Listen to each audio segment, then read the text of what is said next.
Okay students, तो हम लोग पिछली क्लास को कंटिन्यू करने वाले हैं आज। और कल हमने हाइब्रिडाइजेशन शुरू किया था, अगर आपको याद होगा। Crystal field theory, one of the most important discussion of this topic.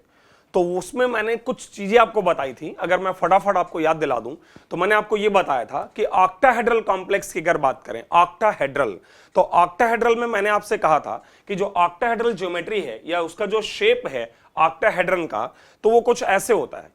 और चूंकि यहां पर इसके जो बॉन्ड्स हैं, उसके जो आपके ये बॉन्ड होंगे वो अलोंग द एक्सिस होंगे, मींस एक्सियल एक्सिस 180 डिग्री और 90 डिग्री बॉन्ड एंगल होंगे। तो मैंने कहा था यहां पर लिगेंड अलोंग द एक्सिस आएंगे।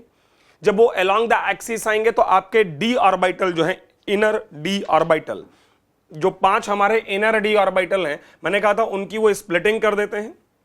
और कुछ ऐसा था कि शायद उसमें से हमारे 2 ऑर्बिटल जो है वो हायर लेवल पर चले जाते हैं, जिनको आप इजी सेट ऑफ ऑर्बिटल कहते थे। ओके, और 3 जो हैं वो थोड़ा कम बढ़ते हैं, बढ़ते वो भी हैं लेकिन वो नॉन एक्सियल होते हैं, उनको रिपल्शन कम मिलता है और इसलिए एनर्जी इंक्रीमेंट कम होता है।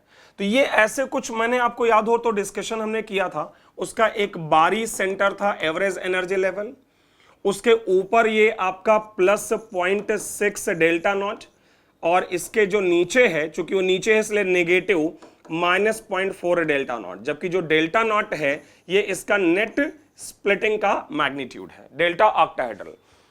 तो मैंने आपको ये समझाया था कि जब वहां पर लिगेंड आएगा तो 5 डी ऑर्बिटल जो बराबर एनर्जी के हैं वो स्प्लिट होकर 2 डिफरेंट लेवल में चेंज हो जाते हैं, 2 डिफरेंट लेवल में चेंज हो जाते हैं। ये इन एब्सेंस ऑफ लिगेंड और ये इन प्रेजेंस ऑफ लिगेंड। और फिर ये भी हम लोगों ने डिस्कस किया था, अगर आप लोगों को याद होगा लास्ट क्लास में, कि वहां पर अगर आपका लिगेंड स्ट्रांग है, अगर लिगेंड स्ट्रांग फील्ड लिगेंड है, तो पहला इलेक्ट्रॉन नीचे, दूसरा नीचे, तीसरा नीचे और चौथा भी नीचे जाएगा, 5वां नीचे जाएगा, 6ठा नीचे जाएगा, फिर 7, 8, 9, 10 ऊपर जाएंगे। और अगर हमारा लिगेंड वीक है तो फिर 1, 2, 3, फिर 4 ऊपर रहेगा, 5 ऊपर रहेगा। तो ये डिस्कशन हमने लास्ट टाइम किया था कि किस तरह से लिगेंड के प्रेजेंस में ये जो डीजेनरेसी है ये ब्रेक हो जाती है। मैं इसको थोड़ा सा और बेहतर आइडिया देने के लिए मैं चाहूंगा थोड़ा और सुने आप लोग इस पर। कॉन्सेप्ट एक्चुअल में जो डिस्कशन हुआ वो ये था हमारा कि हमारे ये 5 ऑर्बिटल जो बराबर एनर्जी के हैं, जब लिगेंड नहीं है, लिगेंड आने के बाद वो 2 डिफरेंट लेवल में टूट गए, एनर्जी बढ़ा सबका, इंक्रीमेंट T2G का भी हुआ और इंक्रीमेंट EG का भी हुआ। ऐसा नहीं है कि इंक्रीमेंट किसी एक का हुआ है, इंक्रीमेंट सारे ऑर्बिटल के एनर्जी में हुआ है, अगर ये एनर्जी का इंक्रीजिंग ऑर्डर है। और फिर उसके बाद हमने कॉन्फ़िगरेशन की बात की कि किस तरह से T2G और EG में इलेक्ट्रॉन की फिलिंग करेंगे, अनपेयर्ड इलेक्ट्रॉन कैसे निकालेंगे, हाई स्पिन और लो स्पिन कैसे डिफाइन करेंगे। ओके, तो इन सब बातों का ध्यान रखते हुए अब जरा आगे सुनिएगा कि जैसे मान लीजिए तुम्हारे पास एक कॉम्प्लेक्स है, लेट्स से K4FeCN6, समझिएगा ध्यान से, K4FeCN6। अब यहां पर तुम्हारा जो सेंट्रल एटम है वो आयरन है, एटॉमिक नंबर 26 है, कॉन्फ़िगरेशन है 4s2 और 3d6। मैं इसके साथ साथ यहां 4p0 और 4d0 भी लिखने वाला हूं, क्योंकि मैंने आपको बताया था कि किसी भी डी ब्लॉक का जब तुम सेंट्रल एटम लोगे तो एक तो उसके अंदर n-1 d ऑर्बिटल होगा, दूसरा उसके अंदर ns ऑर्बिटल होगा, उसके आगे np होगा जो वैकेंट होगा, और उसके आगे nd होगा जो वैकेंट होगा। चलो ध्यान से सुनना। तो मान लो अगर मैंने आयरन K4FeCN6 की बात की है और ये आयरन +2 है, क्योंकि अगर आप चेक करोगे तो यहां पर आयरन की प्राइमरी वैलेंसी +2 है और secondary valency means coordination number 6 है। तो मैंने आपको समझाया कि यहां पर क्या होता है कि सबसे पहले उसके जो 6 इलेक्ट्रॉन डी सबशेल में है 3d6 में, वो है d में 6, मतलब 3d में 6 इलेक्ट्रॉन है। 4s में कितने इलेक्ट्रॉन है? 2, तो मैं यहां 2 रख दे रहा हूं। हाइब्रिडेशन कैसे निकालते हैं वो समझा रहा हूं। इसके बाद आप क्या करेंगे, +2 प्राइमरी वैलेंसी, तो ये 2 हटा दें। हटाने के बाद आपको सोचना है कि अगर 4s से 2 हट गए तो आपके पास इनर डी में कितने इलेक्ट्रॉन बचे? 6। तो आप कहोगे कि आयरन +2 जो आपका है वो D6 कॉन्फ़िगरेशन रखता है। सबसे पहले तो आप ये समझ लो कि डी सेल में कॉन्फ़िगरेशन क्या है ये निकालना आवश्यक है। तो अगर यहां पर आयरन आपका 4s2 3d6 था, प्राइमरी वैलेंसी के हिसाब से उसको 2 इलेक्ट्रॉन आपने लूज कर दिए, तो 4s वाला डब्बा खाली, लेकिन अंदर का जो डी सबशेल है उसमें 6 इलेक्ट्रॉन है। अब क्वेश्चन ये अराइज होता है कि ये 6 इलेक्ट्रॉन जो है इनकी फिलिंग कैसे होगी। एक सिंपल से बात है कि यहां पर साहब जो लिगेंड है साइनाइड, वो कैसा लिगेंड है, स्ट्रांग फील्ड लिगेंड है, और अगर स्ट्रांग फील्ड लिगेंड है तो पेयरिंग कराएगा। तो आप जरा ध्यान देना, लिगेंड के आने से पहले स्थिति ये थी 1 2 3 4 5 6, ये लिगेंड के आने के पहले था। अब लिगेंड के आने के बाद क्या होगा, लिगेंड कैसा है, स्ट्रांग। पहला इलेक्ट्रॉन कहां जाएगा, नीचे, दूसरा कहां जाएगा, नीचे, तीसरा कहां जाएगा, नीचे, चौथा कहां जाएगा। तो कल की क्लास में पिछले वीडियो में समझा चुका हूं मैं आपको क्या, कि यहां पर लिगेंड चूंकि स्ट्रांग है तो पेयरिंग होगी, मीन चौथा इलेक्ट्रॉन नीचे जाएगा। अगर चौथा नीचे गया, पांचवा नीचे गया, छठा नीचे गया, तो आप देख सकते हो कि ये जब 6 इलेक्ट्रॉन यहां आ जाएंगे तो उस कंडीशन में तुम्हारे अंदर के 2 डी ऑर्बिटल हैं, ये वाले 2 ये खाली हो जाएंगे। मतलब कहना का ये है कि न्यू सिचुएशन में यहां पर जो ये 5 डब्बे हैं उनमें जो 6 इलेक्ट्रॉन हैं वो अल्टीमेटली 3 ऑर्बिटल में आ जाएंगे, 1 2 3 4 5 6, किस में आ जाएंगे, T2G में। और EG के जो 2 ऑर्बिटल हैं वो खाली, और अगर ये खाली हैं, अब आपके पास 6 साइनाइड लिगेंड हैं, वो 6 डब्बे ऑक्यूपाई करेगा, 1 2, फिर इसके बाद S आ जाएगा, 2 अंदर के D, फिर S आएगा, फिर 3 P आ जाएंगे, टोटल 6। तो इस कंपाउंड का हाइब्रिडाइजेशन क्या हो जाएगा, D2sp3। इस कंपाउंड का हाइब्रिडाइजेशन क्या हो जाएगा, D2sp3। मैं नहीं कह रहा हूं कि ये सारा कंप्लीट हो गया और अब आप अपने आप कर लोगे, अभी थोड़ा और मुझे एक्सप्लेन करना पड़ेगा, लेकिन फिलहाल इस पर्टिकुलर कंपाउंड का जो हाइब्रिडाइजेशन है वो D2sp3 आ गया। इसके अनपेयर्ड इलेक्ट्रॉन देखो, अगर लिगेंड नहीं था तो अनपेयर्ड इलेक्ट्रॉन की संख्या 4 थी। मतलब सिंपल आयरन प्लस 2 में, सिंपल आयरन प्लस 2 जो कॉम्प्लेक्स नहीं बना रहा है उसमें 4 अनपेयर्ड होंगे, लेकिन जब वो K4FeCN6 के फॉर्म में है तो उसके पास अनपेयर्ड इलेक्ट्रॉन की संख्या कितनी आ रही है, 0। कितने अनपेयर्ड आ गए, 0, मतलब डायामैग्नेटिक। तो जरा इस बात को थोड़ा और डिटेल में जाएं, ये तो सिर्फ आयरन प्लस 2 के लिए मैंने बताया, इसमें अगर मैं थोड़ा और आपको एक्सप्लेन करूं तो जरा समझने की कोशिश करिएगा, ठीक है, ध्यान दीजिएगा। आपका देखिए यहां पर एक तो T2G के 3 ऑर्बिटल हैं, ध्यान से सुनिएगा, T2G के 3 ऑर्बिटल हैं, और EG के तुम्हारे यहां पर 2 ऑर्बिटल हैं। अगर स्थिति यह है कि अंदर के ये 5 ऑर्बिटल, इसके बाद 4s, ध्यान से सुनो, उसके बाद 4p और ये 4d, ये इस तरह का कुछ अरेंजमेंट है। मान लेते हैं अंदर के ये आपके 2 ऑर्बिटल वैकेंट हैं, अंदर के ये 2 ऑर्बिटल खाली हैं। कौन से 2 ऑर्बिटल खाली हैं, EG के 2 ऑर्बिटल खाली हैं। तो ऑब्वियस सी बात है यार कि वहां पर जो कॉम्प्लेक्स बनेगा उसका हाइब्रिडाइजेशन अगर निकालोगे इन 6 डब्बों का इस्तेमाल करके, तो हाइब्रिडाइजेशन क्या आएगा, D2sp3। अगर अंदर के 2 ये खाली हैं, खाली है कि नहीं है कैसे पता चलेगा, जब आप अंदर के डी सबशेल में लिगेंड का नेचर देखते हुए फिलिंग कर दोगे। तो मान लो फिलिंग करने के बाद यहां के 2 डब्बे खाली हैं, तो हाइब्रिडाइजेशन 1 2 3 4 5 6 D2sp3 आएगा। और अगर अंदर के ये दोनों डब्बे खाली नहीं हैं, मान लो अगर ये स्थिति है, लेट से ऐसा कुछ है कि अंदर का कोई भी डब्बा खाली नहीं है, तो अगर अंदर का कोई भी डब्बा मतलब EG सेट ऑफ ऑर्बिटल खाली नहीं है, तो एक बड़ी सिंपल सी बात है, ठीक है, ये सारे के सारे मान लीजिए ऑक्यूपाइड हैं, इनमें से कोई खाली नहीं है। तो शुरुआत 1 2 3 4 5 और 6, तो हाइब्रिडाइजेशन क्या आएगा, sp3d2। ऐसे केस में इसको बोला जाता है आउटर ऑर्बिटल कॉम्प्लेक्स, क्योंकि यहां पर जो डी सबशेल इस्तेमाल हुए हैं वो बाहर वाले डी सबशेल हैं, और अगर अंदर वाले डी सबशेल इस्तेमाल होंगे तो उसको बोला जाता है इनर ऑर्बिटल कॉम्प्लेक्स। तो हमारे कॉम्प्लेक्स 2 तरह के होंगे, अगर अंदर के 2 डी वाले खाली हैं EG, अगर ये वाले 2 खाली हैं, तो उस कंडीशन में हाइब्रिडाइजेशन अंदर के 2 EG का इस्तेमाल करते हुए D2sp3 नाम दिया जाएगा इनर ऑर्बिटल कॉम्प्लेक्स। और अगर अंदर के डब्बे खाली नहीं है, शुरुआत आपने S से किया, तो हाइब्रिडाइजेशन आएगा sp3d2 और इसको बोला जाएगा आउटर ऑर्बिटल कॉम्प्लेक्स। अब आप में से कई लोगों के माइंड में जा रहा होगा कि मान लो अंदर के 2 नहीं 3 डब्बे खाली हैं, तो क्या होगा, 4 डब्बे खाली हैं, 5 डब्बे खाली हैं, एक ही डब्बा है खाली, तो क्या होगा? तो इस बात को भी मैं आपको समझाने की कोशिश कर रहा हूं, जरा सुनिएगा।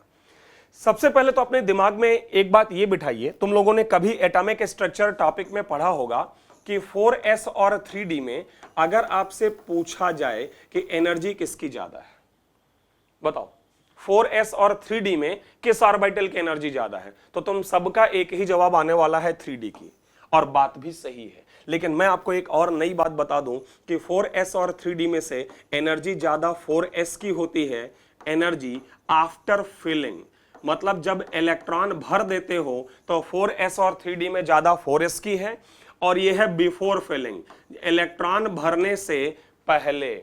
ध्यान देना इस बात पर, छोटी सी, मैं इसी से रिलेट करूंगा सारी चीजें भी। मतलब 4s और 3d में एनर्जी 3d की ज्यादा होती है जब इलेक्ट्रॉन नहीं होते हैं, और एनर्जी 4s की ज्यादा होती है जब इलेक्ट्रॉन आ जाते हैं।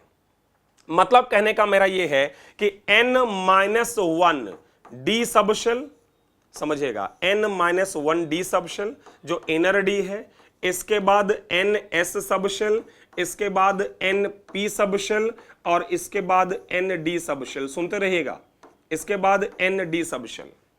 यहां पर ns की एनर्जी इससे ज्यादा है, इसकी इससे ज्यादा है, इसकी इससे ज्यादा है। आप लोग एक बात ये पढ़ते हैं हाइब्रिडाइजेशन में, केमिकल बॉन्डिंग में आपने पढ़ा होगा, या अगर आप मेरे वीडियोस देखेंगे तो उसमें आपको ये मिलेगा कि जब भी हाइब्रिडाइजेशन होगा तो ऑर्बिटल की जो एनर्जी है वो ऑलमोस्ट इक्वल होनी चाहिए। मतलब जो भी ऑर्बिटल आपस में मिक्स होकर हाइब्रिडाइज होते हैं उनकी जो एनर्जी है वो ऑलमोस्ट बराबर होनी चाहिए। तो यार एक सिंपल सी बात है कि चूंकि 4s, 4p और 4d, या कह लो ns, np, nd ये एक ही शेल के हैं, इनकी एनर्जी आपस में ऑलमोस्ट बराबर होगी, तो ns, np, nd का आपस में हाइब्रिडाइजेशन इजियर है। लेकिन n-1d कैसे आएगा? क्योंकि n-1d की जो एनर्जी है वो तो आइडियली कम है। अगर मैं यहां रख दूं तो n-1d की तो एनर्जी कम है, तो अंदर के जो ये दो यहां पर Eg ऑर्बिटल का इस्तेमाल कर पा रहा हूं, तो कैसे? ध्यान से सुनना बात को, ये अंदर के दो d ऑर्बिटल का इस्तेमाल मैं कैसे कर पा रहा हूं? इनकी एनर्जी तो कम है, लेकिन होता क्या है जब यहां पर स्प्लिटिंग होती है, जो अभी हम बात कर रहे हैं, तो ये दो लेवल में टूट गए, 3 थोड़ा कम एनर्जी वाले, 2 थोड़ा ज्यादा एनर्जी वाले। इस तरह से क्या होता है कि स्प्लिटिंग के दौरान तुम्हारा जो Eg सेट ऑफ ऑर्बिटल है उनकी एनर्जी तुम्हारे ns, np के लगभग बराबर हो जाती है, और इसी वजह से सिर्फ Eg ऑर्बिटल ही अंदर वाले हाइब्रिडाइजेशन में पार्टिसिपेट करेंगे। नीचे वाले ऑर्बिटल हाइब्रिडाइजेशन में पार्टिसिपेट नहीं कर सकते हैं, लेकिन Eg set of orbital hybridisation में पार्टिसिपेट कर सकते हैं। मैं दोबारा बोल रहा हूं कि ns, np, nd तो मिक्सअप हो सकते हैं, हाइब्रिडाइज हो सकते हैं, लेकिन n-1d कैसे हाइब्रिडाइज होगा? n-1d के तो एनर्जी कम है, लेकिन जब स्प्लिटिंग होती है तो इसके दो ऑर्बिटल Eg की एनर्जी बढ़ के लगभग ns के बराबर हो जाती है, और इसलिए वो हाइब्रिडाइजेशन में जाएगा। कहने का मतलब यह है कि अंदर के सिर्फ यही दो ऑर्बिटल हैं जो हाइब्रिडाइज होंगे, ये दोनों हाइब्रिडाइज नहीं होंगे, सॉरी ये तीनों हाइब्रिडाइज नहीं होंगे। तो आपका क्वेश्चन ये था कि साहब अगर अंदर के ये दो ऑर्बिटल खाली हैं तो हाइब्रिडाइजेशन तो आपने लिख दिया अंदर के दो, लेकिन मान लो अंदर के 3 ऑर्बिटल खाली हो तो भले ही अंदर के 3 खाली हो, जैसे आप कहना चाह रहे हो, अच्छा एक एक करके मैं लिख देता हूं। मान लो अंदर के 5 ऑर्बिटल खाली हो तो क्या हाइब्रिडाइजेशन d5s हो जाएगा? नो, अंदर के 5 इस्तेमाल नहीं होंगे। अंदर के 5 खाली होंगे तो भी हाइब्रिडाइजेशन d2sp3 रहेगा। ध्यान देना, समझिएगा ध्यान से। मतलब अंदर के 5 ऑर्बिटल वैकेंट हैं, जैसे d0 अरेंजमेंट होगा, जैसे 0 इलेक्ट्रॉन है मान लो d सबशेल में, सेंट्रल एटम के d सबशेल में मान लो 0 इलेक्ट्रॉन है, तो ऑब्वियस सी बात है कि सारे 5 d अंदर के खाली हैं, तो क्या 5 d और 1 s टोटल 6 ही लेना है? वह ऑक्टाहेड्रल ज्योमेट्री है तो टोटल 6 ही लेना है, तो 5 d अंदर के और 1 s हाइब्रिडाइज हो जाएगा? नो, तो भी आप अंदर का 2 ही यूज करोगे। अगर अंदर के 4 खाली हैं तो क्या D4sp होगा? नहीं, क्या आएगा? D2sp3 ही आएगा। अंदर के 4 D खाली हैं, रहने दो, आप इस्तेमाल 2 करो। अगर अंदर के 3 खाली हैं तो क्या D3sp2 आएगा? नो, तो भी क्या रहेगा? D2sp3। अगर अंदर के 2 खाली हैं तो क्या D2sp3 आएगा? हां, वो तो आएगा ही। अंदर का 1 खाली है तो क्या DsP3D आएगा? नो, एक अंदर का D और एक बाहर का D नहीं ले पाओगे, दोनों में एनर्जी गैप बहुत ज्यादा होगा। इसलिए अगर अंदर का 1 ही खाली है तो अंदर का तुम 1 भी इस्तेमाल नहीं करोगे, बाहर का इस्तेमाल करोगे। तो रिजल्ट यहां ये निकलता है कि या तो आप दोनों D ऑर्बिटल अंदर के लें या दोनों D ऑर्बिटल बाहर के लें। अंदर के 2 से ज्यादा नहीं ले सकते और बाहर के भी आप 2 से ज्यादा नहीं ले सकते। मतलब हाइब्रिडेशन का सिर्फ और सिर्फ 2 ऑप्शन है, या तो D2sp3 या sp3d2। एक कहलाएगा इनर ऑर्बिटल कॉम्प्लेक्स और एक कहलाएगा आउटर ऑर्बिटल कॉम्प्लेक्स। तो अब तक अगर आपको ये समझ आया हो तो मैंने ये कह दिया है कि साहब अंदर का D सबशेल का अरेंजमेंट कुछ भी हो, अगर अंदर के 2 ऑर्बिटल Eg के खाली हैं तो D2sp3, अगर 2 से ज्यादा भी खाली हैं तो भी D2sp3, और अगर 2 नहीं खाली है, 1 ही खाली है तो फिर sp3d2, और अगर 1 भी नहीं खाली है तब तो sp3d2 आना ही है। तो अगर यहां तक ये बात आप लोगों को समझ आई, उसको नोट कर लीजिएगा, ठीक है, इसको आप लोग नोट कर लीजिएगा वीडियो को पॉज करके। तो अगर अब तक आप लोगों को ये बात समझ आई हो तो मैं यहां पर, अच्छा एक काम करते हैं, पहले जो हमारा डिस्कशन चल रहा था उसको मैं यहां पर पहले समराइज कर देता हूं एक बार, मतलब ध्यान दीजिएगा। जो मैंने अभी यहां पर आपसे बोला है जरा सुनिएगा।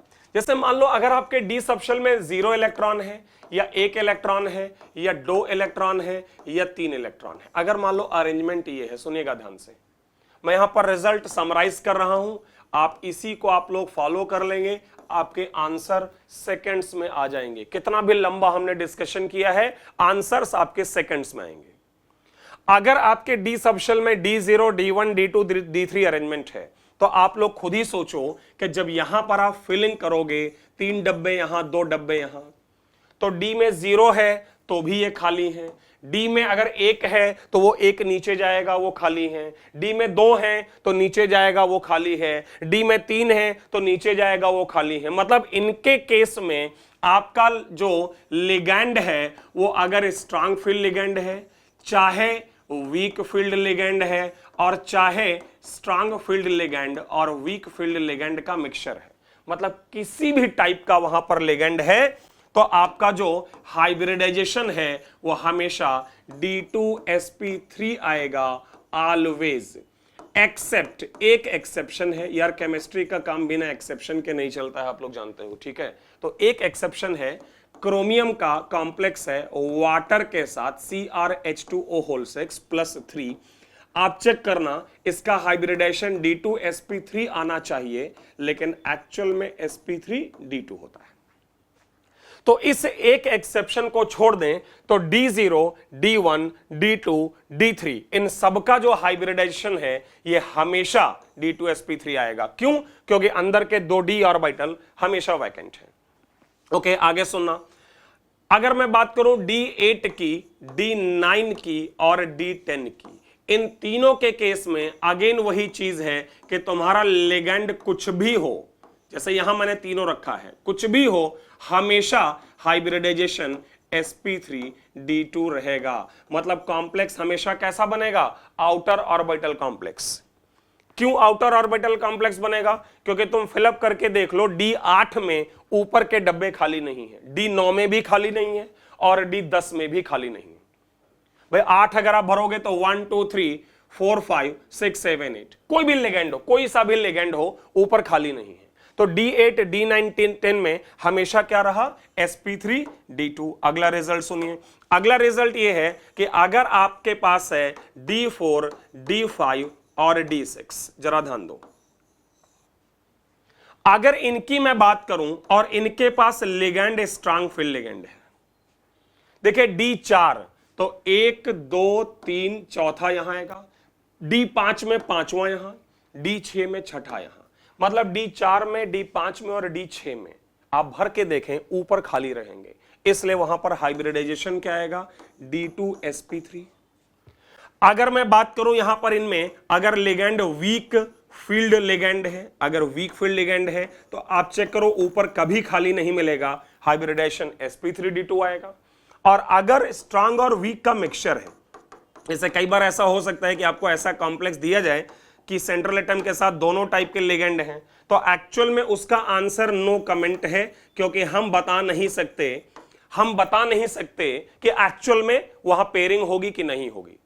लेकिन अगर ऑप्शन में नो कमेंट ना दिया हो, जैसे कई बार हो सकता ना कि भाई आपको क्वेश्चन दिया और उसमें नो कमेंट नहीं लिखा है, तो उस कंडीशन में आप यहां पर उसको रख सकते हैं D2sp3, मतलब ये मान के कि सारे स्ट्रांग हैं। इसका कोई लॉजिक नहीं है, इसके पीछे कोई लॉजिक नहीं है, हमें एक आंसर देना है। तो एक्चुअल में आंसर होना चाहिए नो कमेंट, क्योंकि जब स्ट्रांग और वीक का मिक्सचर है तो हमें नहीं पता एग्जैक्टली जो है पेयरिंग होगा कि नहीं होगा। बट अगर वहां पर कुछ दिया ना हो क्वेश्चन में, नो कमेंट ना लिखा हो ऑप्शन में, तो आप पेयरिंग करा दें और इनर ऑर्बिटल कॉम्प्लेक्स का आंसर दे दें। तो जैसा कि आप लोग यहां देख रहे हैं कि D0, D1, D2, D3 में हमेशा D2sp3, इसका मतलब सिंपल से बात है कि कॉम्प्लेक्स को देख के ही उसका डी सबशेल निकालो। अगर वो D0, D1, D2, D3 है तो बिना ज्यादा दिमाग लगाए आंसर दे दो D2sp3, एक्सेप्शन का ख्याल रखते हुए। और अगर वह आपका D8, D9, D10 है तो बिना उसमें ज्यादा सोचे हाइब्रिडाइजेशन sp3d2।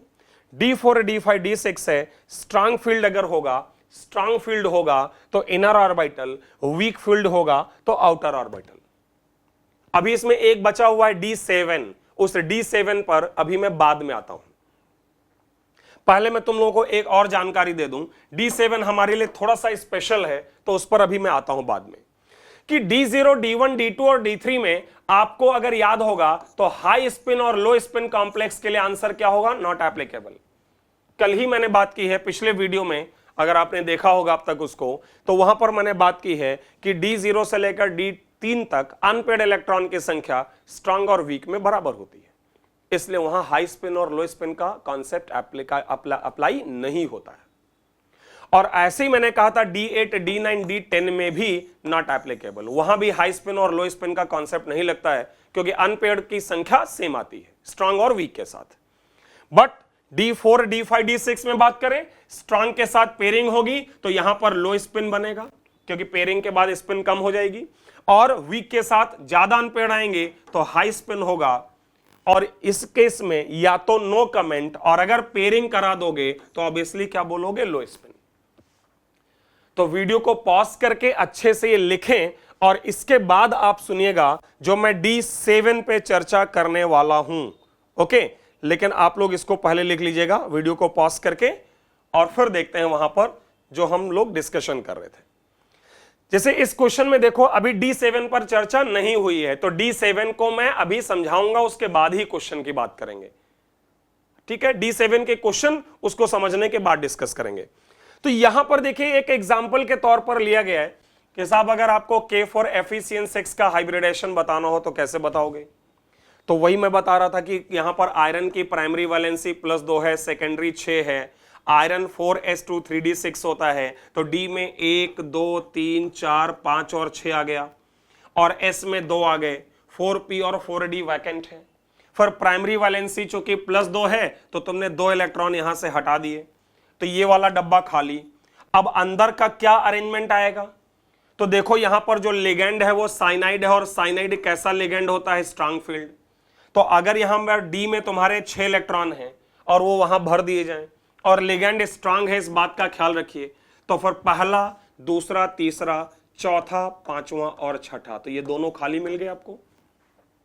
और अगर ये दोनों खाली मिल गए तो सिंपल से बात है कि इसका हाइब्रिडाइजेशन क्या आएगा, D2sp3। क्लियर, मतलब कैसा कॉम्प्लेक्स हो जाएगा, इनर ऑर्बिटल कॉम्प्लेक्स।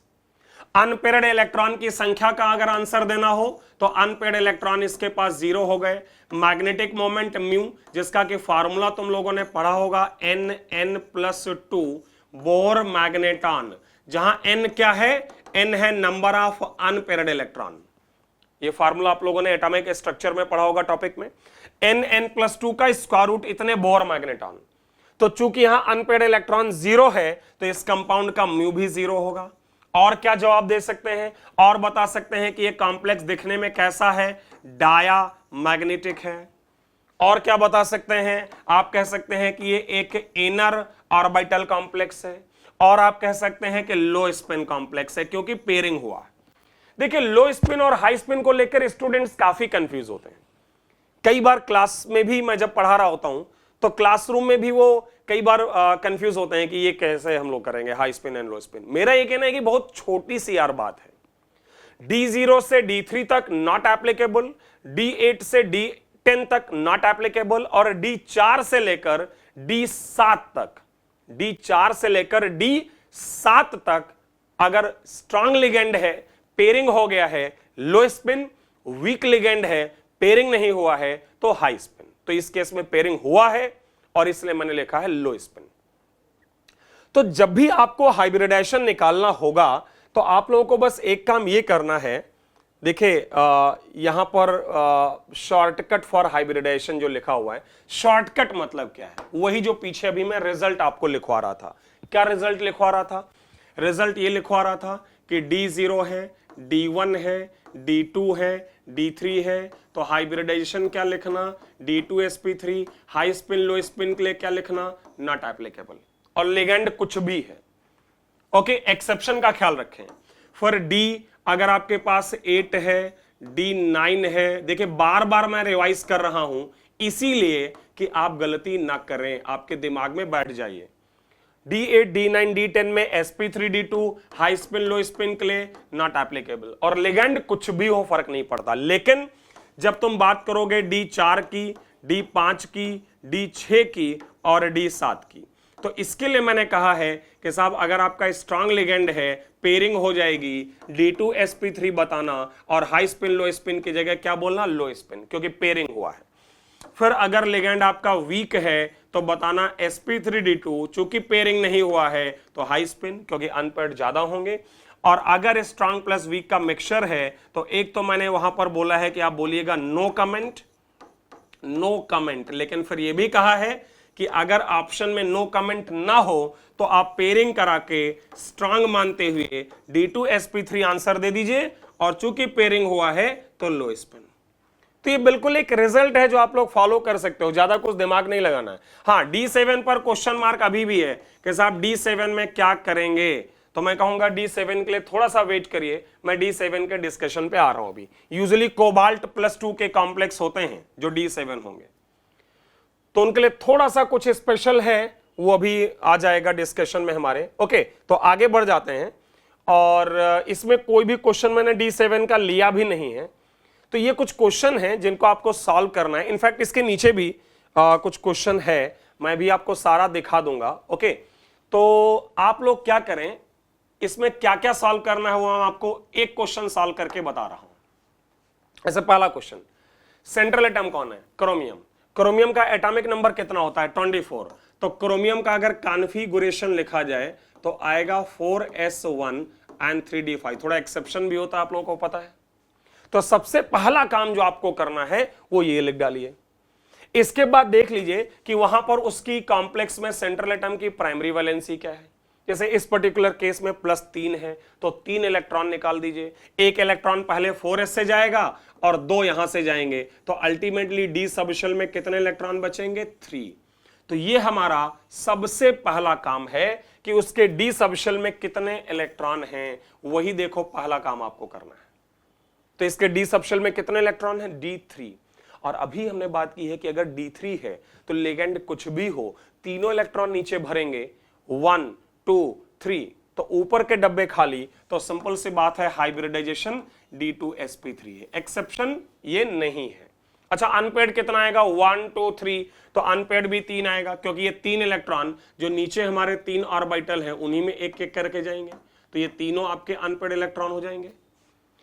म्यू की बात करें तो square root of 3 3 + 2, square root of 3 3 + 2 अगर सॉल्व किया जाए तो शायद स्क्वायर रूट ऑफ 15 आएगा, जो करीब करीब 3.87 बोहर मैग्नेट्रॉन होता है।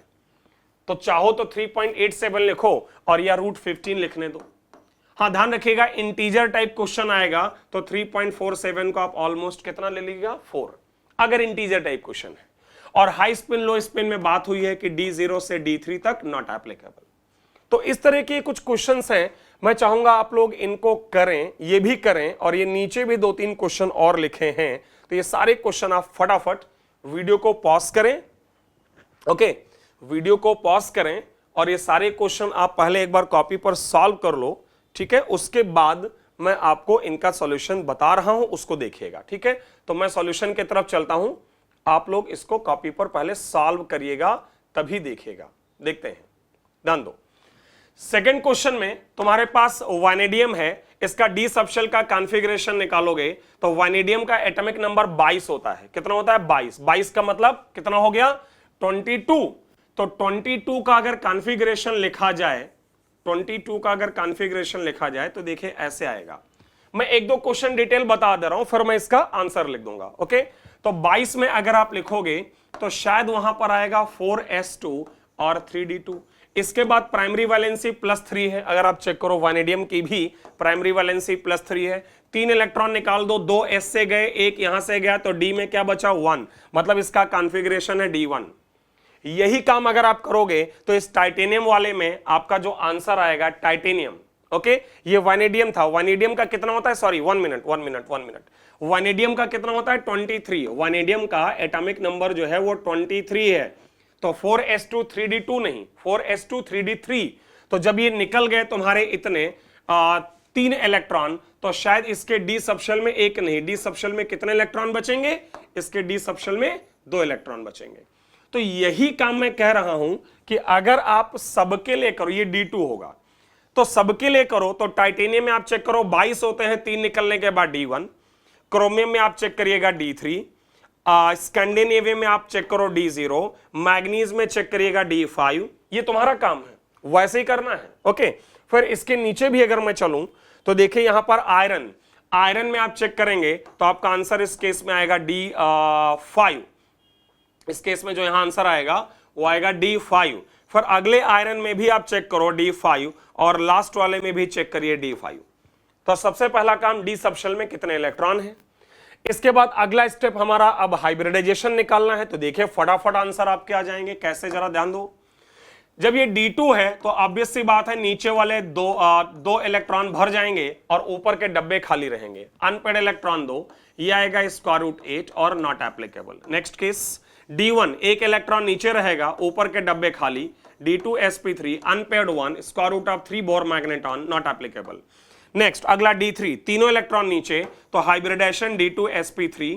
लेकिन ध्यान रखना एक्सेप्शन को, ध्यान रखिएगा एक्सेप्शन को कि यहां पर ये एक्सेप्शन है sp3d2 है, अनपेड अभी भी 3 है क्योंकि भरा तो तीनों नीचे ही जाएगा। √15 and again high spin low spin की जगह नॉट एप्लीकेबल। ध्यान रखिएगा D0 से D3 नॉट एप्लीकेबल है। अगला स्कैंडिनेवियम D0, कोई इलेक्ट्रॉन ही नहीं यार, तो कोई इलेक्ट्रॉन नहीं है तो अंदर सारे खाली हैं, लेकिन मैंने कहा है कि सारे खाली हैं तो भी इस्तेमाल 2 ही होंगे। D2 sp3 unpaired 0 and not applicable. Next compound is from manganese. Okay, तो मैग्नीज के लिए अगर हम चेक करें यहां पर D5। अच्छा, अब यहां चेक करना पड़ेगा कि लिगेंड कैसा है। तो मैग्नीज के साथ वाटर है, वाटर आपका कैसा लिगेंड होता है? Weak field. और जब 5 इलेक्ट्रॉन तुम वीक फील्ड में भरोगे तो 1 2 3 4 5, 3 इलेक्ट्रॉन नीचे आएंगे, 2 इलेक्ट्रॉन ऊपर आएगा, ऊपर कोई डब्बा खाली नहीं। हाइब्रिडाइजेशन आएगा sp3d2, अनपेड इलेक्ट्रॉन आएंगे 5, ये आएगा √35 और बोला जाएगा हाई स्पिन। क्यों? क्योंकि पेयरिंग नहीं हुआ है।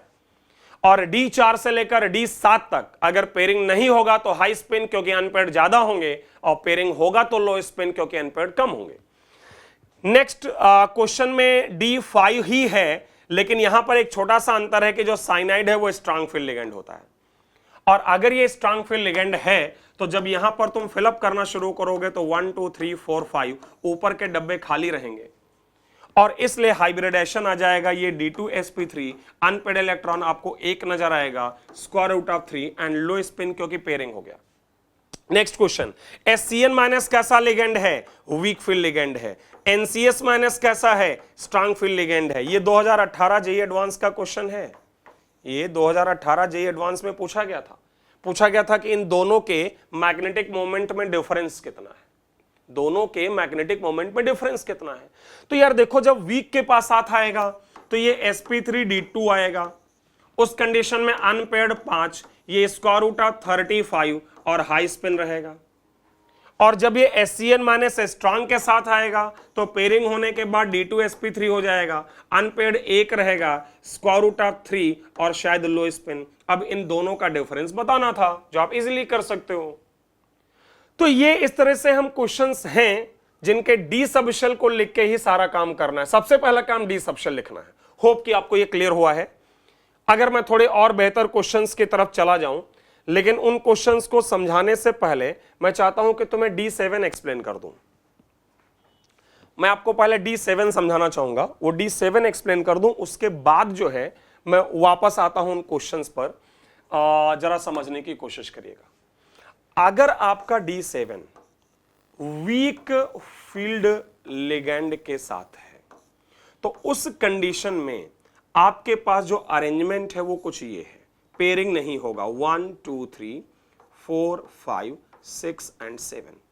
ऊपर के डब्बे खाली मिलेंगे नहीं, आपका हाइब्रिडाइजेशन आएगा sp3d2, ओके, और आपके पास अनपेयर्ड इलेक्ट्रॉन की संख्या हो जाएगी 3 और ये आपका हो जाएगा हाई स्पिन कॉम्प्लेक्स, क्योंकि पेयरिंग नहीं हुआ है। पहली चीज। दूसरा, अगर ये D8 है with strong field ligand, sorry D7 not D8, अगर ये D7 आपका जो है D7 with strong field ligand, तो जरा देखिएगा क्या स्थिति आएगी। तो इस कंडीशन में D7 अगर भरा जाए तो यहां पर स्थिति ये होगी 1 2 3 4 5 6 और एक डब्बे में यहां एक इलेक्ट्रॉन, एक डब्बा खाली। और मैंने तुम लोगों को बताया है कि अगर अंदर का एक ही डब्बा खाली है तो आप उसका इस्तेमाल नहीं करोगे और हाइब्रिडाइजेशन आपका क्या आ जाएगा, sp3d2। आइडियली ये होना चाहिए, समझिएगा। सोचो अगर ये एक इलेक्ट्रॉन यहां नहीं होता तो अंदर के 2 डब्बे मिल जाते और उस कंडीशन में हाइब्रिडेशन D2sp3 आता और शायद कॉम्प्लेक्स ज्यादा स्टेबल होता। क्यों ज्यादा स्टेबल होता?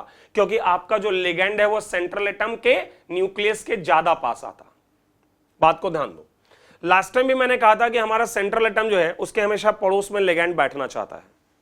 तो अगर ये एक इलेक्ट्रॉन यहां नहीं होता तो लिगेंड और सेंट्रल एटम के बीच अट्रैक्शन बेहतर होता, कॉम्प्लेक्स ज्यादा स्टेबल होता। लेकिन इस एक इलेक्ट्रॉन की वजह से प्रॉब्लम है। तो होता क्या है कि ऐसे केस में कॉम्प्लेक्स अपनी स्टेबिलिटी बढ़ाने के लिए इस एक इलेक्ट्रॉन का बाहर के किसी ऑर्बिटल में ट्रांसफर कर देता है। ट्रांसफर का मतलब उससे बाहर भाग नहीं जाएगा, बस इतना होगा कि इस डब्बे से वो किसी बाहरी डब्बे में चला जाएगा। उस कंडीशन में ये अंदर के 2 खाली और हाइब्रिडेशन D2sp3। अभी भी इस कॉम्प्लेक्स के अंदर कहा जाएगा अनपेयर्ड इलेक्ट्रॉन 1 है और लो स्पिन इसलिए बोला जाएगा क्योंकि पेयरिंग तो हुआ ही था। बात को समझिएगा। तो D7 में जो 7th इलेक्ट्रॉन ऊपर है उसका ट्रांसफरेंस हो जाता है, लेकिन ये ट्रांसफरेंस होगा तभी जब आपके लिगेंड जो है वो स्ट्रांग है। क्यों? क्योंकि अगर लिगेंड स्ट्रांग होंगे तो सेंट्रल एटम के न्यूक्लियस और लिगेंड के बीच अट्रैक्शन अच्छा होने से एनर्जी जो रिलीज होगी वही एनर्जी इस इलेक्ट्रॉन को बाहर ट्रांसफर करने में हमारी मदद करेगी। मैं फिर बोल रहा हूं कि इस तरह का 7th इलेक्ट्रॉन का ट्रांसफरेंस, मैं दोबारा बोल रहा हूं, ट्रांसफरेंस के बाद ये इलेक्ट्रॉन भाग के बाहर नहीं जाता एटम से, एटम के ही अंदर रहता है किसी बाहरी ऑर्बिटल में। और ये काम कराने के लिए जो एनर्जी चाहिए वो कहां से आएगी? क्योंकि लोअर एनर्जी शेल से आप हायर एनर्जी शेल में ट्रांसफर कर रहे हो। तो इसलिए जरूरी है कि हमारे लिगेंड यहां जो है वो कैसे हो, स्ट्रांग। क्योंकि लिगेंड अगर स्ट्रांग होगा तो लिगेंड और सेंट्रल एटम के बीच अट्रैक्शन अच्छा होगा, अट्रैक्शन से एनर्जी जो रिलीज होगी वही इसको ट्रांसफर करेगी। इसलिए शर्त यह है कि इस तरह के ट्रांसफरेंस के लिए all the ligands must be strong. All the ligand, ध्यान रखिएगा, सारे लिगेंड स्ट्रांग हो। दूसरा, ओनली 1 इलेक्ट्रॉन गेट्स ट्रांसफर्ड, और ये जो ट्रांसफरेंस है वो सिर्फ एक ही इलेक्ट्रॉन का होगा, 2 या 3 का नहीं, क्योंकि ट्रांसफर करने के लिए जो एनर्जी चाहिए वो उतनी एनर्जी नहीं मिल पाती है हमें कि एक से ज्यादा ट्रांसफर हो। इसलिए ट्रांसफरेंस सिर्फ D7 में होगा, वो भी जब स्ट्रांग लिगेंड होगा, ताकि ये आखिरी एक इलेक्ट्रॉन ट्रांसफर हो। और लास्ट एक सिंपल से बात है कि ट्रांसफरेंस के कारण जो ऑर्बिटल खाली होगा उसका हाइब्रिडेशन में हम इस्तेमाल करें। ऑब्वियस सी बात है कि जब खाली होगा तो हाइब्रिडेशन में इस्तेमाल करोगे ही, क्योंकि उसी लिए तो उसको ट्रांसफर कर रहे हो। तो देखिए ट्रांसफरेंस वीक में नहीं होता है, क्योंकि वीक में यहां पर अट्रैक्शन सेंट्रल एटम और लिगेंड के बीच जो है वो कम होगा, एनर्जी नहीं मिल पाएगी जो ट्रांसफर कर पाए। तो वीक में तो हाइब्रिडेशन sp3d हुई है, d2 ही है, लेकिन स्ट्रांग में जो sp3d2 होना चाहिए वो ना होकर d2sp3 होता है। इस बात का केयर करिएगा, एक तो इस बात का केयर करिएगा। साथ में मैं एक चीज और इनफैक्ट बोलना चाहता हूं, और वो ये बोलना चाहता हूं कि साहब यहां पर एक दो और मैं चाहता हूं आपको एक्सेप्शन बता दूं। इनफैक्ट को कल के वीडियो में तुम देखोगे ना, तो कल के वीडियो में ये एक्सेप्शन पड़े थे, तो आप एक बार सुन लो इन एक्सेप्शंस को कि मैग्नीज +2 और आयरन +2 के लिए जब कोऑर्डिनेशन नंबर 6 है तो अमोनिया उनके साथ एक स्ट्रांग फील्ड लिगेंड न होकर वीक फील्ड लिगेंड होता है। अमोनिया यूजुअली क्या होता है? स्ट्रांग फील्ड लिगेंड, लेकिन आयरन +2 और मैग्नीज +2 के साथ वो वीक फील्ड लिगेंड है। इंपॉर्टेंट स्टेटमेंट है, आगे काफी काम में आएगा सॉल्ट एनालिसिस के कुछ पॉइंट्स को समझाने में, सॉल्ट एनालिसिस टॉपिक के कुछ पॉइंट को समझाने में। तो मैग्नीज +2 और iron +2 coordination number 6 ammonia strong न होकर वीक होता है। और दूसरा कोबाल्ट +3 के लिए, अच्छा कल आपको याद हो तो एक स्पेक्ट्रोकेमिकल सीरीज थी जिस पर हम बातचीत कर रहे थे, ठीक है, तो उसमें आप लोग चाहे तो उस क्लास को रिवाइज करके देख लीजिएगा कि उसमें कहीं पर एक फ्लोराइड लिगेंड आया है, उससे पहले भी कुछ लिगेंड है, और इसके बाद में भी तुम देख लेना कि हाइड्रोक्साइड है, ऑक्सलेट है, ये सब वहां आए हुए हैं, आप चेक करिएगा, वाटर है, NCS- है, ऐसे कुछ। तो कोबाल्ट +3 के लिए एक्सेप्शन है कि जब कोऑर्डिनेशन नंबर 6 हो, तो जनरली आपको पता है कि NCS- के से शुरुआत होती है स्ट्रांग लिगेंड की, NCS- ऑनवर्ड्स स्ट्रांग लिगेंड है, लेकिन कोबाल्ट +2 नहीं, कोबाल्ट +3 के लिए आपके फ्लोराइड के जस्ट बाद से ही स्ट्रांग लिगेंड शुरू हो जाते हैं। मतलब वाटर, ऑक्सलेट, हाइड्रोक्साइड ये सब वीक होते हैं, लेकिन कोबाल्ट +3 के लिए जब कोऑर्डिनेशन नंबर 6 है, मैं जो बात कर रहा हूं ध्यान देना, कोऑर्डिनेशन नंबर 6 के साथ ये वाले लिगेंड भी स्ट्रांग है, मतलब फ्लोराइड के जस्ट बाद से ही स्ट्रांग लिगेंड शुरू हो जाते हैं। तो एक तो D7 में ट्रांसफरेंस जब वीक है तो कोई मतलब नई बात नहीं है, जो हमारा ओरिजिनल कॉन्सेप्ट है वैसे ही करना है, बस D7 स्ट्रांग के साथ अगर आता है तो 7th इलेक्ट्रॉन का ट्रांसफर करके आप हाइब्रिडेशन ये लिखेंगे। अब कई लोगों के माइंड में एक चीज और आ रही होगी कि साहब अगर D7 के साथ strong field ligand plus weak field ligand दोनों है तो क्या करेंगे, ये भी सुन लो जरा। तो देखिए ऐसे केस में वैसे तो मैं कहता हूं कि आपका आंसर जो है वो नो कमेंट होना चाहिए, लेकिन फिर भी अगर वहां पर नो कमेंट का ऑप्शन आपके पास नहीं है तो आप स्ट्रांग मान के काम करें। स्ट्रांग मान के करोगे तो 1 2 3 4 5 6 और 7, लेकिन अब 7th का ट्रांसफर नहीं होगा क्योंकि सारे लिगेंड स्ट्रांग नहीं है, तो हाइब्रिडाइजेशन क्या रहेगा, sp3d2 और अनपेड इलेक्ट्रॉन की संख्या कितनी आएगी, 1। मतलब अगर D7 के साथ भी स्ट्रांग और वीक का मिक्सचर है तो वैसे तो नो कमेंट, और नो कमेंट का ऑप्शन नहीं है तो 7 भर दिया मैंने, ऊपर 1 आया, अब ट्रांसफर होगा नहीं क्योंकि ट्रांसफर के लिए सारे स्ट्रांग चाहिए, तो फिर ऊपर एक ही डब्बा है वो यूज नहीं करेंगे, तो sp3d2 अनपेड 1। तो अब अगर आपको समझ आ गया है तो और जो बेहतर क्वेश्चंस थे हमारे पास, यहां देखिए पीछे कुछ ये कुछ क्वेश्चंस, तो मैं चाहूंगा जल्दी से आप लोग शुरू हो जाइए और जरा फटाफट मुझे जवाब दीजिए। वीडियो को पॉज करके और उसके बाद जल्दी से सॉल्व करिए और देखिए आपके क्या आंसर्स हैं, ठीक है। वीडियो पॉज करके आप सॉल्व करिएगा, उसके बाद ही मेरा सॉल्यूशन आप देखिएगा, ठीक है। तो मैं आपको सॉल्यूशंस देता हूं, मैं आपको सॉल्यूशन दे रहा हूं। देखो यहां पर आप चेक करो तो डी सबशेल जो आएगा आपका आयरन का प्राइमरी वैलेंसी +2 लेते हुए D6, इसको मैं फटाफट ऐसे लिख दे रहा हूं। कोबाल्ट आप चेक करो, यहां पर आएगा D6, यहां पर कोबाल्ट आएगा D7, इस केस में कोबाल्ट आएगा D6, यहां कोबाल्ट आएगा D6 और यहां पर कोबाल्ट आएगा D7। और अगर इसके बाद भी कोई है, एक और है यहां पर, तो इसमें कोबाल्ट आपका आएगा +2 और +2 आएगा, इसका मतलब यहां पर मैं क्या लिख सकता हूं कोबाल्ट के बारे में, D7। तो सबसे पहले तो ये बात। अब अगर आप देखें यहां पर इनके हाइब्रिडाइजेशन को, तो देखिए जब यहां पर स्थिति D6 की है, आपका वाटर वीक लिगेंड है और क्लोरीन भी वीक है। जब दोनों वीक हैं तो फिर सोचना क्या यार, फटाफट 6 इलेक्ट्रॉन भर दो। आप चेक करो, आपका हाइब्रिडाइजेशन आएगा sp3d2। अपना आंसर आप देखिए, अनपेड इलेक्ट्रॉन आएंगे शायद 4, इसलिए high spin √24 and high spin. Next D6 है, ऑक्सिलेट ऐसे तो वीक होता है, लेकिन अभी बात हुई है कि अगर वहां पर कोबाल्ट +3 है, आप चेक कर लो कोबाल्ट +3 है, भाई कोबाल्ट का ऑक्सीडेशन नंबर आप लिख सकते हो यहां पर x, ऑक्सिलेट -2 होता है तो 3 ऑक्सिलेट से -6 बराबर -3, तो कोबाल्ट +3। और कोबाल्ट +3 के साथ हमने अभी बात की है एक्सेप्शन कि ऑक्सिलेट स्ट्रांग है, तो फिलिंग करोगे अंदर के D खाली मिल जाएंगे, D2sp3 unpaired 0 0 and low spin.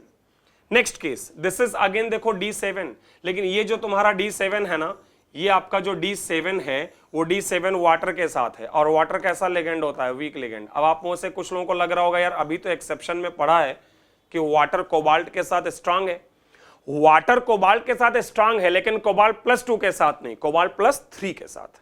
तो आप अपना आंसर निकालिए, इसका आंसर आएगा sp3d2, अनपेड आएगा 3, √15 एंड हाई स्पिन।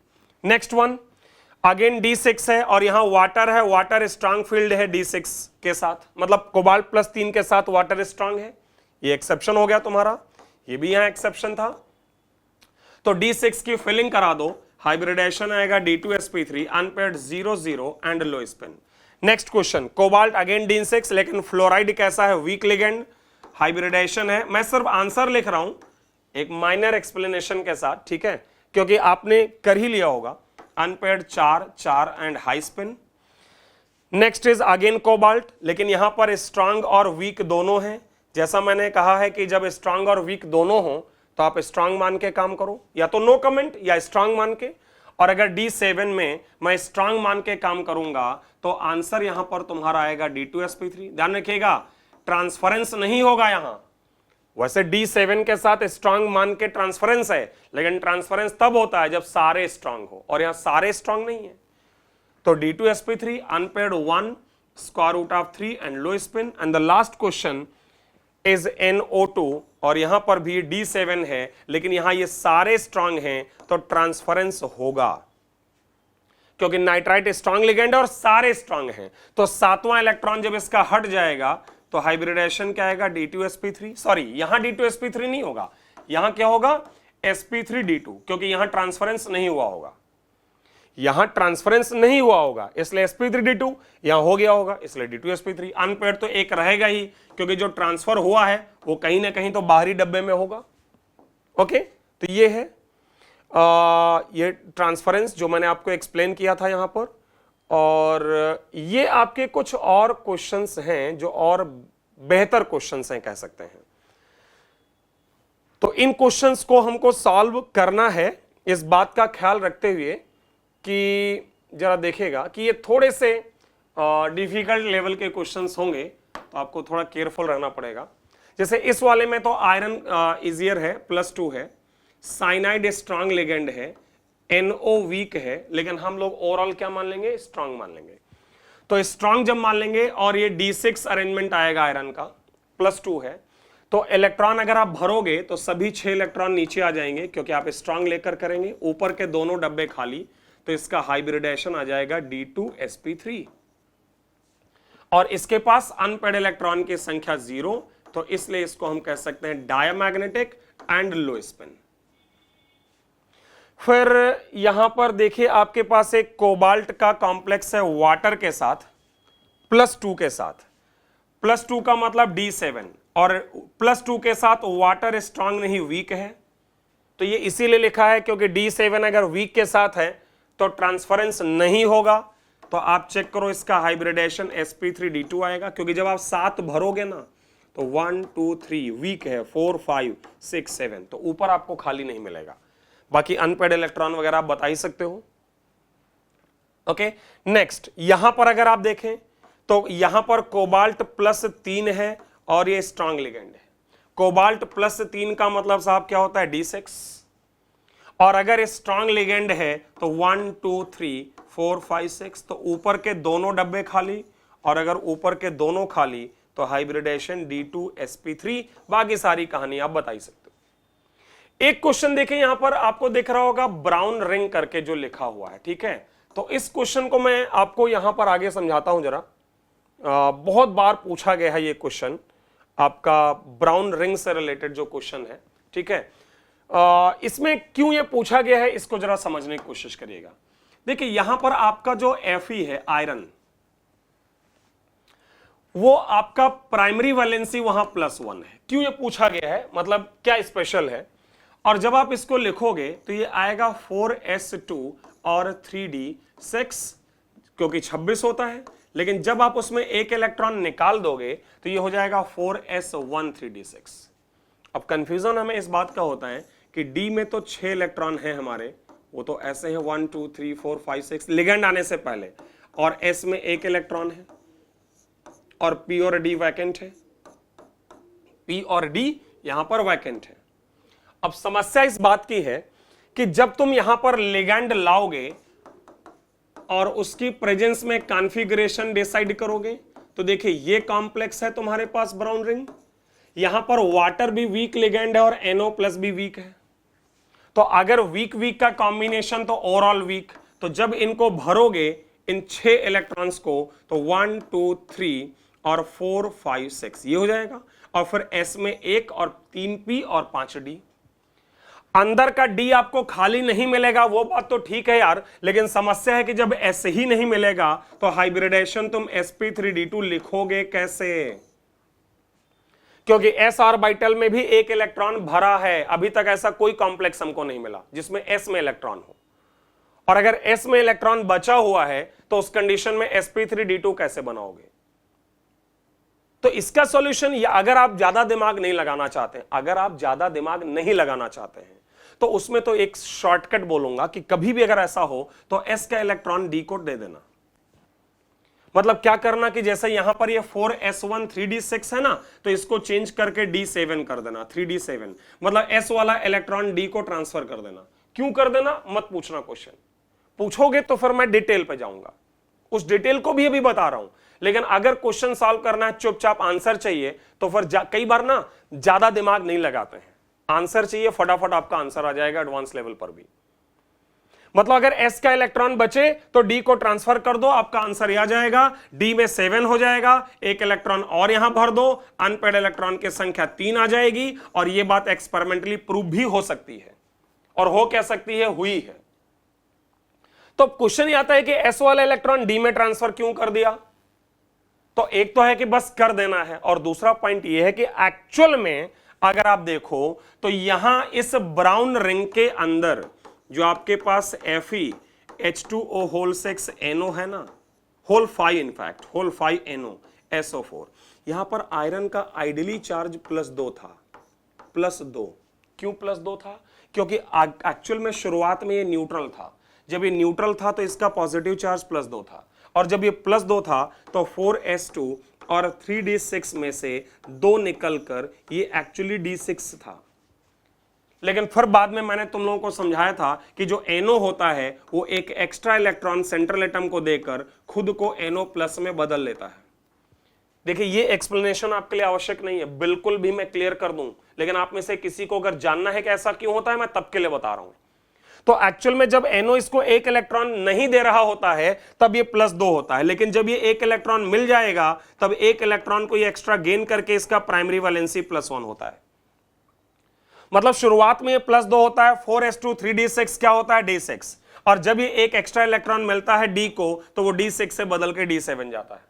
एक्चुअल में ये होता है, लेकिन अगर हम इन सब चक्कर में नहीं पढ़ना चाहते हैं, ठीक है, तो एक सिंपल सा जुगाड़ इस्तेमाल करो, और जुगाड़ आपका ये है हमारी भाषा में कि जो D सबशेल का इलेक्ट्रॉन अगर जितना भी है उसमें S वाला ट्रांसफर कर दो, अगर कभी भी मिलता है।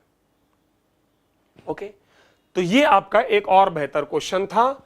तो इस क्लास को खत्म करने से पहले एक दो चीजें और आपको बताता हूं जो बड़ी इंपॉर्टेंट है। कौन सी चीजें हैं वो? तो एक दो इंपॉर्टेंट चीजें आपकी और ये हैं, जैसा कि आप यहां पर देख रहे होंगे एक हेडिंग लिखा हुआ है concept for 4D and 5D series. चूंकि मेरे पास यहां पर स्पेस है नहीं, तो मैं चाहूंगा कि इस चीज को मैं यहां आपको आगे बताता हूं। ठीक है, यहां पे बताता हूं कॉन्सेप्ट फॉर 3D तो ऑलरेडी हमने पढ़ ही लिया है, तो concept for 4D and 5D series मतलब समझो क्या है। तुम लोगों को मैंने ये पढ़ाया है पीछे कहीं, ठीक है, जब मैं आपको सिडविक्स थ्योरी या फिर आपको मैं सिनर्जिक बॉन्डिंग सिखा रहा था कि 3D सीरीज, 4D सीरीज और 5D सीरीज में Z इफेक्टिव का ऑर्डर ये होता है, मतलब इनका Z इफेक्टिव काफी ज्यादा होता है। मतलब 4D और 5D सीरीज का जो Z इफेक्टिव है वो काफी ज्यादा होता है। जरा समझने की कोशिश करिएगा। और यही कारण है कि 4D और 5D सीरीज के एलिमेंट्स के लिए कोई भी लिगैंड वीक नहीं होता है, सारे स्ट्रांग होते हैं। एक बड़ी इंपॉर्टेंट बात बोल रहा हूं, अभी तक जितना भी मैंने क्वेश्चन कराया उसमें कहीं भी 4D और 5D सीरीज का एलिमेंट आया था? कोई भी? याद करो, कोई भी एलिमेंट मैंने 4D 5D का इस्तेमाल किया नहीं। क्यों? क्योंकि 4D और 5D सीरीज एलिमेंट्स के लिए एक नई बात है कि उनका Z इफेक्टिव ज्यादा है, तो उनके लिए सारे लिगैंड स्ट्रांग हैं। क्यों है ऐसा? देखिए, वीक लिगैंड न्यूक्लियस के पास कम जाएगा, स्ट्रांग लिगैंड न्यूक्लियस के पास ज्यादा जाएगा। लेकिन जब Z इफेक्टिव सेंट्रल एटम का ज्यादा होगा तो किसी भी लिगैंड को, चाहे वो स्ट्रांग हो या वीक हो, वो अपने Z इफेक्टिव से अपने पास खींच लेगा।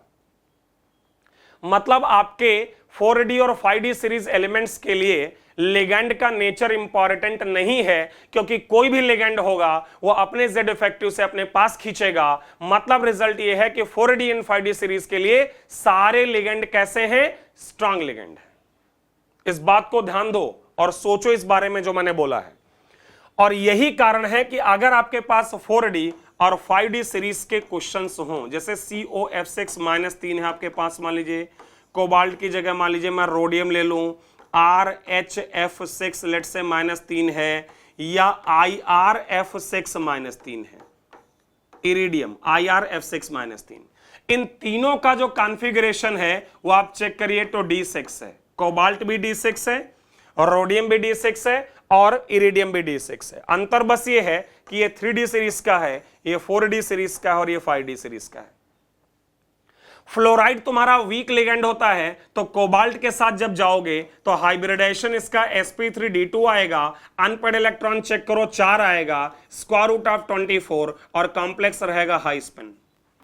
लेकिन वहीं जब रोडियम और इरिडियम के साथ फ्लोराइड होगा, भले ही वीक हो, लेकिन तुमको उनको स्ट्रांग लेके बात करनी है, क्योंकि उनके Z इफेक्टिव के कारण सारे लिगैंड उनके साथ स्ट्रांग हैं। और जब स्ट्रांग हैं तो इन दोनों का जो हाइब्रिडेशन आएगा वो D2sp3 आएगा, 0 unpaired, 0 magnetic moment and low spin. तो कहने का मतलब इसको रटिए नहीं, इस एक छोटे से लॉजिक को केयर करिए कि 4D और 5D सीरीज एलिमेंट्स जो हैं हमारे, उनका Z इफेक्टिव ज्यादा होता है। और Z इफेक्टिव ज्यादा होने के कारण वो क्या करते हैं? किसी भी लिगैंड को अपने पास खींच लेते हैं।